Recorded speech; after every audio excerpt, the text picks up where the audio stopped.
Bem-vindos a mais um programa de autocura de nossa casa, a mais um passo que veremos nesse estudo de hoje. Estou muito contente de estar aqui mais uma vez, conversando com todos, trocando nossas ideias. E antes de iniciar, a gente faz a nossa prece. Então, vamos fazer a prece e começar o passo da noite. Jesus querido, Irmã Maria Angélica, todos os mentores dessa casa de amor, Joana de Ângeles, nós agradecemos muito a oportunidade de estar aqui, trocando essas informações, esses conhecimentos nos trazidos para ajudar a nossa construção, a nossa evolução e a nossa estabilização emocional. Que todos possam nos ajudar nessa noite, na transmissão dessas ideias e na recepção das ideias por todos que estão nos escutando nesses momentos. Que assim seja, graças a Deus. Bom, meus queridos, é muita alegria estar aqui de novo, já falei, né? Então, vamos lá, a noite de hoje, já vimos nas outras semanas, já tivemos alguns passos anteriores, que o nosso programa de autocura tem duas ferramentas fantásticas, maravilhosas, que é o nosso projeto, estão lembrados? E o nosso caderninho. Eu não vou me deter muito nos passos anteriores, até porque estão todos online. Podem todos ser consultados a qualquer momento por quem desejar. Projeto e caderninho estão muito bem detalhados no primeiro dia, que é o dia da introdução e atuar pelo pensamento. Então, quem quiser pode voltar nesse dia que vai ter mais detalhado essa parte. Depois desse dia, nós vimos, no mesmo dia, por sinal, nós vimos atuar pelo pensamento. Estão lembrados? Aprendemos uma palavra nova, maravilhosa, que é pensaudável. Muito bem, quem lembrou. Quem não lembrou, pode revisitar e se lembrar de tudo naqueles momentos. Depois de atuar pelos pensamentos, nós vimos o quê? Sintonizar Deus. Foi um passo lindo também, que nos deu muitas esperanças, renovou nossa fé, nossa força no Pai Maior. Foi muita luz naquele dia. Depois, nós vimos o quê? Cuidar do físico. Um passo delicioso também para nos mostrar tudo que a gente ainda não faz certo e fortalecer o que a gente já faz certo, tá? E aí, depois, semana que vem, não vou falar agora o que a gente vai ver hoje. Semana que vem, nós vamos ver o passo cultivar o amor, doar amor. Precisamos amar para não adoecer. Será trazido na próxima semana. E hoje, o nosso tema de hoje é maravilhoso. Sentimentos que curam. Como diz a doutora Luzia Matias, no novo método de autocura, eu trouxe até aqui para mostrar para vocês, olha, a edição que ela lançou agora, olha, ampliada, revisada e ampliada do livro, que é uma maravilha. Então, nesse livro, ela fala cultivar sentimentos curadores. Que frase maravilhosa. Por quê? A ciência já comprovou o quê? Que os sentimentos negativos podem adoecer. Sabemos disso. Mas também que sentimentos positivos podem curar. Quantas vacinas, quantos antídotos são retirados dos mesmos venenos? Os antídotos contra a picada de cobra são retirados de quê? Do veneno da cobra. Então, se você usa na quantidade certa, para a maneira certa, para a atuação certa, não só adoece, mas cura. Então, sentimentos positivos podem e curam. Nós não vamos negar, aqui não dá para negar, que muitas vezes em nossas vidas, passamos por momentos onde vemos a nossa vida assim, como se nós estivéssemos no meio de uma tempestade, no meio de um furacão, chuva, raios, trovões. Já não passamos por isso? Qual de nós nunca passou por isso? E aí, nessa hora, nesses momentos, as emoções são muito intensas. Muito intensas. E essas emoções que são intensas nesses momentos de aflição, de tempestade interior, nós criamos emoções que, se não trabalhadas devidamente, podem virar sentimentos. E aí esses sentimentos, que não são sentimentos positivos, são sentimentos negativos, se saem de uma situação muito difícil, muito dolorosa, são sentimentos negativos a princípio.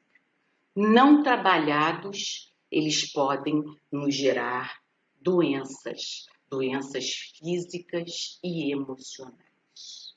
Sabemos, já temos comprovados quantas doenças a gente vivencia depois de traumas, de grandes perdas financeiras, perdas familiares de entes queridos, perdas de amores, de relacionamentos. Quantas doenças vêm em decorrência de grandes traumas, decepções afetivas e uma série de outras coisas. Então, a gente já sabe que precisamos trabalhar essas emoções nos momentos de tempestade para que não virem sentimentos adoecidos que nos causem doenças. Porque nessa hora, o que acontece? Nessa hora que a gente está ali na tempestade, nós nos encharcamos. Nos encharcamos muito, tá? De todas essas dores, de todas essas dificuldades. Fica molhado, fica com uma roupa molhada da chuva fria durante a noite. Você vai se resfriar, não vai? Fica ensopado de sentimentos negativos, inferiores. Você vai também, com certeza, adoecer. Funciona mais ou menos. Vejam bem, nessas horas que a gente está ali debaixo da chuva, se encharcando muito, o que acontece? Somos encharcados por intensas emoções, já até falei isso. Olha, vou agora passar por um outro pedacinho muito importante. Quando acontece isso, como é que funciona? Eu fiz um esqueminha aqui, aliás, eu nem fiz. Colei de uma amiga minha que fez e eu achei fantástico. Emoções, tá? Emoções viram o quê? Atingem o quê? Pensamentos e sentimentos. Então, o que bate aqui como emoção, que na verdade bate aqui, o coração é simbólico, não é? É um símbolo de emoções e sentimentos. Mas tudo isso invade a mente, os pensamentos. E isso aí vai atacando todos os sentimentos e começa a atingir o corpo físico. Como assim, Ana? Como assim atingir o corpo físico? Sim, meus queridos. Sim. Nessas horas que a gente está vivenciando isso, que esses sentimentos nos invadem, nossa mente está onde? Nossa mente está em cada célula do nosso corpo. É tudo ligadinho. É tudo ligadinho. Nós não temos noção de como nossas células adoecem em função de emoções e sentimentos. Não temos noção. E também não temos noção do quanto elas se curam através de banhos de sentimentos positivos, tá? Então, é isso que a gente tem que prestar atenção, porque nessas horas nós nos deixamos cegar pelas emoções e aí somos arrastados por elas. Quantas situações dolorosas, difíceis, teriam sido evitadas se naquela hora, envolto em emoções fortíssimas, em sentimentos exacerbados, difíceis, não tivéssemos dito aquela palavra, não tivéssemos tomado aquela atitude. Já pararam para pensar? Depois a gente se arrepende. Puxa, eu não queria ter dito aquilo. E não queria mesmo. Na verdade, não queria. Mas no calor ali dos acontecimentos, a cegueira emocional foi muito grande e aquilo saiu de maneira irracional quase, impensada. E aí para voltar? Aí para voltar é um caminho complicado, um pouquinho longo e certamente doloroso. Quem somos nós? Quem somos nós? Somos seres humanos, habitando nesse momento o planeta Terra, não é? Se somos seres humanos, nós somos o quê? Uma construção. Eu nos vejo, fiz uma comparação, que eu nos vejo como uma construção, um prédio, um grande prédio. E esse prédio? Que tijolos estão sendo usados nessa construção? Com que estamos construindo este prédio que somos nós? Ou reformando, não é? Porque às vezes já estamos construídos e aí a gente tem que fazer o quê? Detectar onde tem problemas e ir lá fazer reparos, identificar o que tem que ser feito.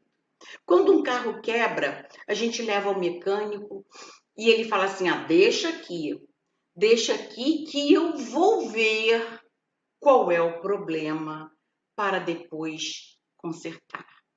Então, a primeira coisa que tem que ser feita nesse prédio em obras é que nós sejamos engenheiros e arquitetos desta nossa obra, saiamos detectando os problemas, as rachaduras, as infiltrações e saiamos consertando cada uma delas. Para isso, nós vamos ver que tijolos nós temos nessa obra, porque onde está desmoronando, onde o tijolo está se desfazendo, a gente vai substituir. Pode? Claro que pode. Dá tempo? Claro que dá. Sempre dá. Então, vamos dar uma olhada no que precisamos reconstruir. Vamos ver esse tijolo aqui da base. Olha, o tijolo que está ali embaixo, servindo quase que de suporte, alicerce para todo o resto de nosso prédio. Esse tijolo é perigoso. Esse tijolo já deu cupim, infiltração, já enferrujou com todo aquele ferro usado na construção. E esse tijolo está prejudicando toda a construção que nós somos. Esse tijolo se chama culpa. Ui, culpa, sim, culpa. E aí, contra a culpa, tira a culpa. Sabe o que virá para o lugar da culpa para promover essa libertação de culpa? O perdão. Perdão e auto-perdão. É isso que virá como tijolo regenerado, novo, para substituir o tijolo da culpa que está ali, minando a nossa construção pelo alicerce, por baixo. Mas é difícil perdoar, é difícil perdoar. É difícil perdoar o outro e quanto mais É difícil nos perdoarmos. Eu, hein? Me perdoar de quê? Não tenho do que me perdoar. Não. Vamos verificar se dentro de nós, porque os sentimentos eles têm uma coisa muito esperta. Eles se escondem debaixo do tapete. Eles se camuflam para não serem descobertos, não serem trabalhados e retirados dali. E um dos mais espertos, um dos que mais se esconde, é a culpa. Porque a culpa nos obriga ou a perdoarmos o outro, ou a autoculpa a nos auto-perdoarmos, certo? Então, vamos identificar. Eu conheci uma pessoa uns anos atrás e ela, de repente, começou a adoecer, vivia doente, vivia com depressão, cada hora tinha uma coisa. Você encontrava a pessoa, estava pesada, cabisbaixa, sempre assim, chorosa, sempre triste. E aí, um dia, ela cansada daquilo que não era natural dela, ela não era assim. Ela, no centro espírita que ela frequentava, ela era espírita também, já não conheço mais, não vejo mais essa pessoa, porque mudei de São Paulo e ela ficou lá, não tive mais contato. Ela buscou o centro espírita que ela frequentava e procurou um médium que costumava conversar com as pessoas e falou com ele, olha, eu estou me sentindo assim, o que você acha, o que é? Aí ele falou, me dá um tempinho. E aí, 2 dias depois, ele encontrou com ela em outro trabalho e falou assim, eu quero falar com você. Aí ela veio e ele falou assim, olha só, me responde uma coisa, o seu pai desencarnou, faleceu? E aí ela falou sim, há mais de 8 meses que ele desencarnou. E aí ela perguntou assim, você, por acaso, você chegou atrasada no velório? Aí ela falou assim, eu não estava no velório, nem no enterro. Eu estava no exterior e não consegui voltar. Não estava no velório e nem no enterro. E ele virou e falou assim, pois é, esta culpa de não estar no velório e nem no enterro está te consumindo, está te corroendo. Ela falou, eu culpada por isso? De jeito algum, meu Deus do céu. Vivi tudo que podia ao lado do meu pai, fomos felizes, trocávamos todos os momentos, trocávamos todas as conversas, nós não ficamos nos devendo nada. Essa culpa não pode existir dentro de mim. Ele falou, livre-se dessa culpa. E aí ela foi investigar se havia essa culpa. Havia essa e outras mais.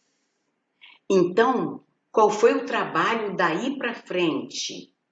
Dar conta dessa culpa se perdoando. Não era o pai que tinha que perdoá-la. Talvez ele já tivesse perdoado há muito tempo, se é que ficou zangado. Mas ela tinha que se perdoar por aquela ausência que ficava machucando. Percebem como as pessoas não percebem que a culpa está atuando ali dentro e gerando uma situação de doença e dor? Perdoar o outro é fácil? Também não. O perdão que sai do fundo do coração não é fácil. O perdão da boca para fora é fácil. Principalmente aquele perdão que vem camuflado de vingança. Já viram o perdão camuflado de vingança? Gente, esse perdão é muito engraçado. A pessoa fala assim, eu já perdoei ele. Claro que eu já perdoei. Mas, olha, tenho certeza que outra vai fazer com ele a mesma coisa que ele me fez. Tem, que Deus é pai, ainda bota Deus no meio. Não é? Esse é o perdão camuflado de um desejo de vingança interior. Não funciona. O perdão tem que sair de dentro para fora, para contaminar o ambiente, para chegar até a outra pessoa como uma coisa boa. Então, meus amigos, trabalhar. Doutora Luzia Matias tem um capítulo só sobre perdão e auto-perdão. Quem quiser ler o livro vai encontrar esse capítulo inteiro. É muito bom, muito interessante. E aí, o outro sentimento que geralmente se adianta e chega até antes da hora, que é um tijolo também danificado, é o medo. Medo? É. Mas todos nós temos medo. Claro que sim. Todos nós temos medo. O medo é inerente ao ser humano. Ele nasce conosco e ele tem que existir. Porque senão nós seríamos pessoas completamente alienadas, nos colocando em todos os riscos, sem medo de nada nunca.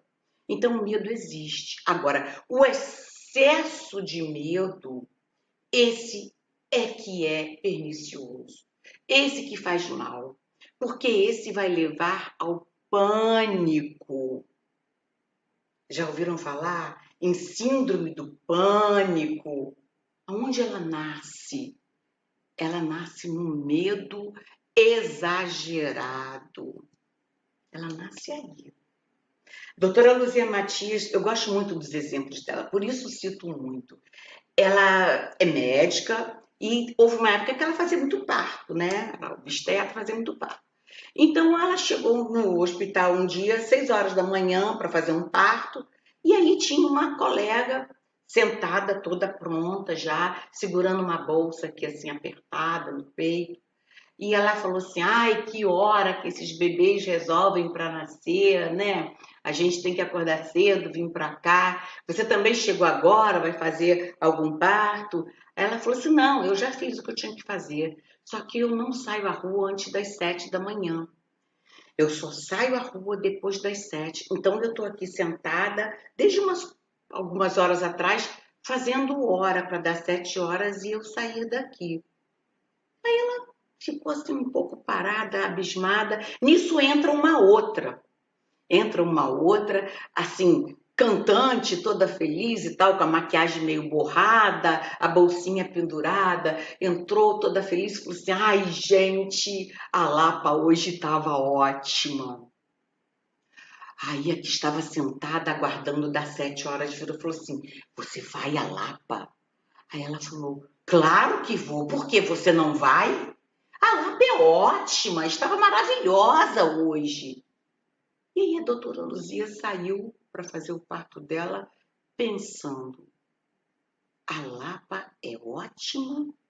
Ou sair à noite antes das 7 da manhã é exageradamente perigoso? Depende.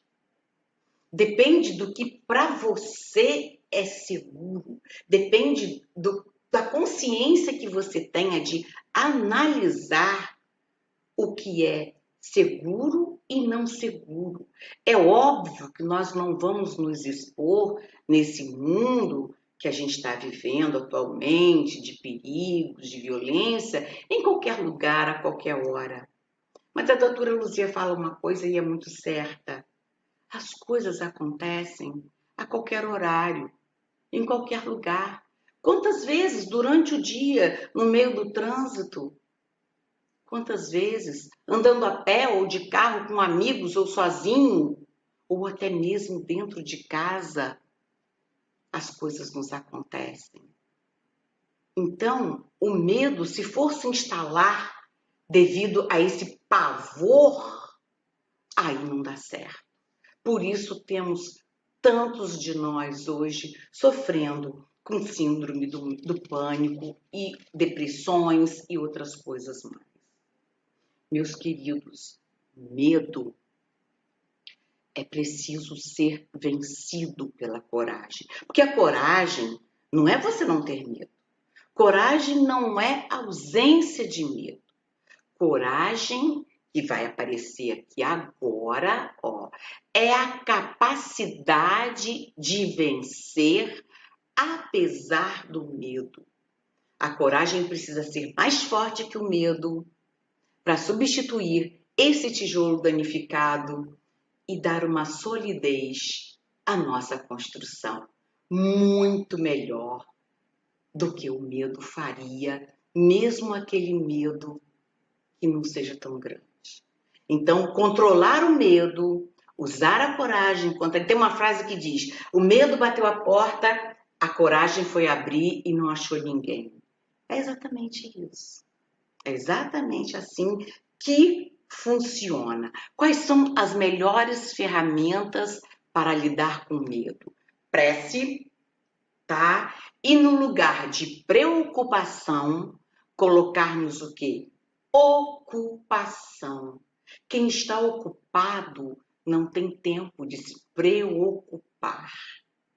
Então vamos substituir a falta de fé pela prece e vamos substituir as preocupações por ocupações úteis, não é? Alegres, que nos leve para o bem.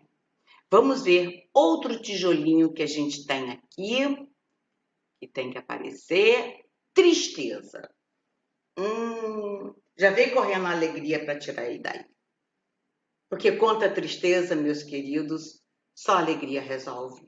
Joga a tristeza lá em cima da alegria, joga a alegria em cima da tristeza, perdão, e a tristeza não vai ter espaço.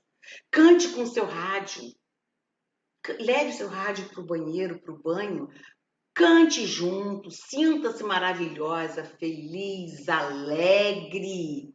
A alegria pode e precisa ser cultivada de todas as formas possíveis e imagináveis. Use cores alegres. Coloque músicas positivas dentro da sua casa. Os doutores da alegria, o que são? Foi criado por Pat Adams e hoje em dia é divulgado em todos os hospitais como uma grande ferramenta de cura, não só para crianças, para adultos também. Músicas nos hospitais, quantos saguões de hospitais, ali aqueles hospitais que são vazados no meio, que dá nos quartos, tem violinos tocando para alegrar aqueles andares. Faz bem às pessoas, alegra a alma. E a alegria, meus amores, é assim uma das maiores ferramentas contra qualquer doença. Dr. Deepak Chopra diz o quê? A saúde não é apenas a ausência da doença, é uma alegria interior que deveria estar conosco o tempo todo, um estado de bem-estar positivo. Eu nunca me esqueço, uma vez eu estava entrando em Caixa Econômica até, e eu vinha saindo assim, muito preocupada, cabisbaixa e tal, e entrou um carro com uma das moças que atendia até lá em cima, que eu até conhecia. Ela entrou, era umas 10h30 da manhã, ela estava assim, de cabelinho molhado, que saiu do banho, cheirosinha, e ela cantava junto com a música do carro dela, em altos brados. Eu falei assim, meu Deus, que alegria contagiante. Aquilo me fez sorrir e mudou o meu estado de espírito. Imagino dela, que estava ali irradiando aquela alegria. Eu nunca esqueci essa cena, já faz um tempo que eu nunca esqueci. Por quê? Aquela alegria me marcou bastante. E junto com a alegria, o que aparece para a gente quando a gente tira esse tijolo? Vem a esperança. A esperança, quando vem, ela já não deixa nem a desesperança aparecer, se manifestar. Ela não permite. Ela já chega, pá, junta com a alegria e já faz aquela reposição ali naquele andar inteiro, para aquele andar já ficar reconstruído. Presta atenção. Desesperança não, meus amores. Esperança sempre. Não mate a esperança em ninguém. Matar a esperança em alguém é como dar um pouquinho de veneno para aquela pessoa para ela ir morrendo aos poucos. Matar a esperança em você mesma é tirar a sua oportunidade de encontrar a felicidade, porque você vai parar de buscar. Sem a esperança, você se vê na situação de nunca ser feliz. Eu não tenho esperança de ser feliz. Então não saia em busca da felicidade e não vai achar. Então, por favor, cultivemos a esperança em nós e, principalmente, não destruamos a esperança no outro, porque ele precisa de esperança, assim como nós. Outro tijolo cruel, imperceptível esse tijolo, é a indiferença. É desamor? Não. É ódio? Não. É indiferença. Aquela pessoa sempre amorfa, assim, não é? Com aquele olhar altivo, indiferente a tudo que acontece à sua volta. Caibar Schutter, eu tenho uma frase que eu adoro. O indiferente, ele é um anormal. Ele tem cérebro e não pensa. E tem coração e não ama. Olha isso. A gente vê num filme mágico de Oz, a gente vê o quê? O leão que vai até Oz para conseguir coragem, porque ele era o leão medroso. A gente vê o espantalho que era de lata pedir um coração porque ele se achava indiferente. E a gente vê o espantalho que achava que não pensava. Quando todos chegam até o pé do mágico, é um filme antigo, né? Mas tem várias versões por aí, de repente dá para ver. Quando chegam todos aos pés do mágico, eles descobrem que durante o caminho, cada um deles trazia dentro de si aqueles sentimentos que foram lá buscar, só não sabiam, não punham em atividade. Então, contra a indiferença, a gente joga o quê? Afetividade. E aí fica para a semana que vem o passo de doar o amor que a Bia vai trazer para gente. Mas a afetividade combate a indiferença. Doar afeto, muito importante. Um dos sentimentos mais lindos que tem. Ser afetivo e manifestar isso. Então, depois a gente chega num tijolo. Meu Deus, hoje em dia eu tô achando que isso aí é um mal contagioso, é um mal que está se disseminando assim de uma maneira absurda. Ansiedade. Já ouviram falar? Espero que não. Gente, a ansiedade é a causa de inúmeras doenças. Inúmeras doenças. Só para a gente saber algumas, olha. Depressão, síndrome do pânico, pressão alta, doenças cardíacas, obesidade.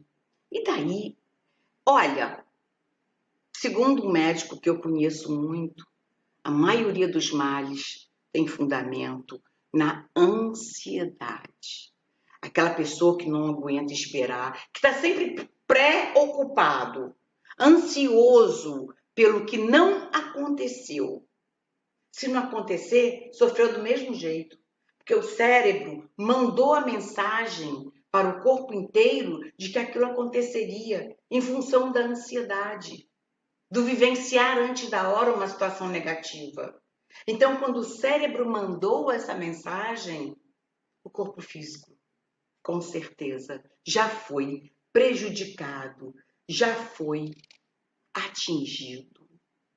Mais uma vez, meus queridos, entra o que na hora da ansiedade? A fé, a certeza de que tudo podemos, se orarmos, se pedirmos, se lutarmos, se esperarmos.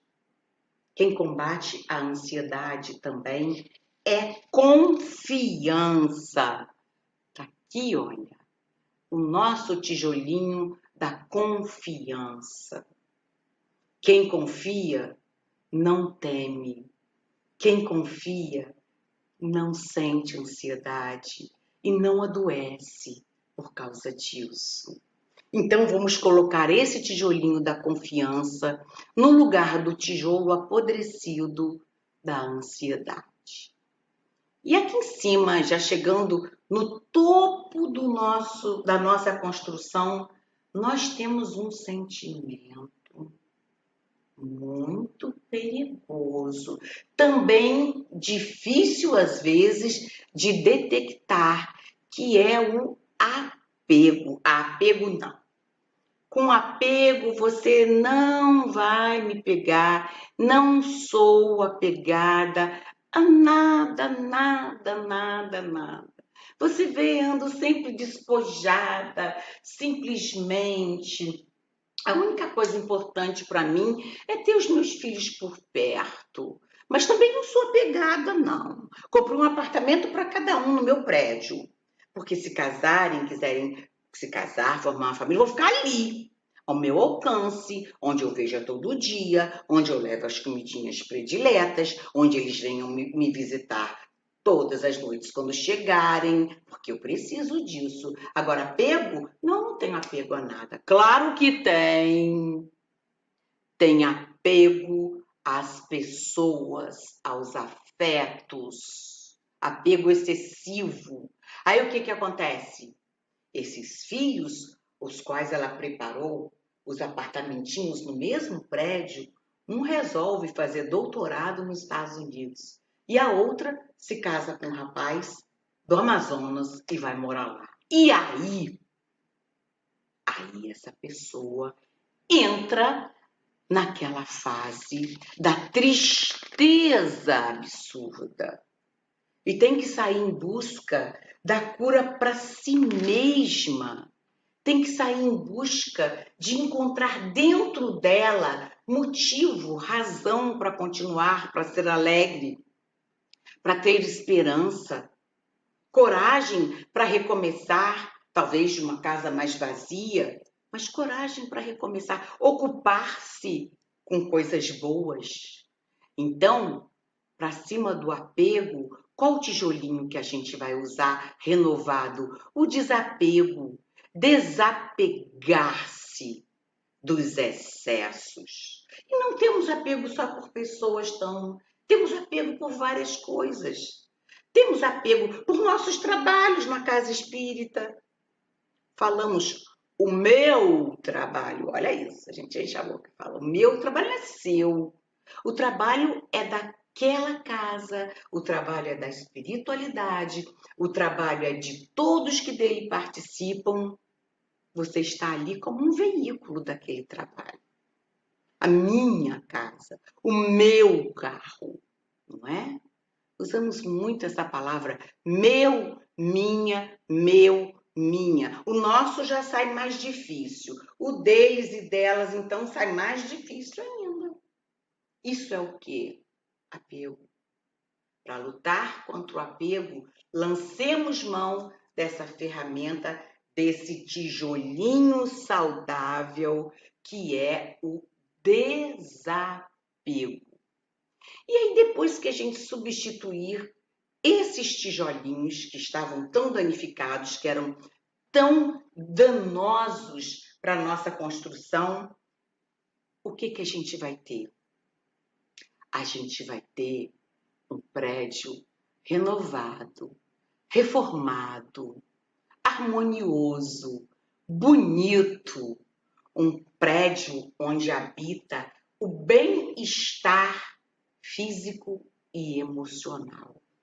A gente conquista esse bem-estar físico e emocional, substituindo sentimentos negativos, emoções adoecidas por sentimentos positivos. São muitos outros mais, mas infelizmente o nosso tempo não é muito grande, então a gente já está dando horário, tá? A gente pode olhar mais tudo isso no livro da doutora Luzia e pode revisitar também o nosso programa online.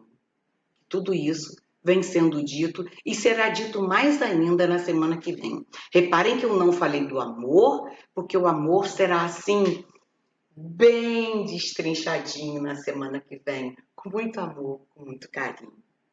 Então, que o medo da queda não seja maior do que a vontade de voar, que a nossa coragem vença, porque partindo daqui, desse prédio reformado, bonito, a gente cria asas e voa, voa para a felicidade, voa para a plenitude, voa para conquistar o infinito. E assim, meus queridos, uma atitude corajosa é um recurso de lucidez, um efeito de muita paz. Nossa coragem hoje tem que ser aquela de bater na nossa construção para identificar o que está danificado e substituir pelo que há de nos curar. Então, que possamos sorrir quando o sol chegar, sorrir quando estiver sol, mas que também consigamos aprender a dançar quando a chuva vier. As tempestades virão. Se nós soubermos usar uma capa, um guarda-chuva, que são os sentimentos que nos protegem, conseguiremos não nos encharcar de sentimentos e emoções que nos adoecem e esperar o sol brilhar para ser feliz mais uma vez. Deixemos, queridos, os sentimentos positivos, curadores, brotar dentro de nós todos os dias, todos os instantes. Já acordemos cultivando sentimentos positivos. Esse dia vai ser lindo, as pessoas que eu encontrar vão ser agradáveis e eu vou ser feliz, porque eu estou em processo de mudança. E mudar é bom, mudar faz bem. E a gente vai conseguir, porque para cima do medo, a coragem. Nesses instantes, então, que estamos terminando o nosso estudo da noite, esperando que tenha contribuído para o nosso crescimento, para a nossa alegria interior começar a desabrochar, vamos fazer a nossa prece de encerramento. Então, mais uma vez, Jesus querido, nosso Pai maior, Irmã Maria Angélica, quanta gratidão por esses momentos, quanta gratidão por essa luz que sentimos nos invadir a todos os instantes em que estamos ligados por sentimentos, emoções e ideais positivos, regeneradores e elevados. Que Jesus nos abençoe, que tenhamos todos uma semana de muita paz. Graças a Deus.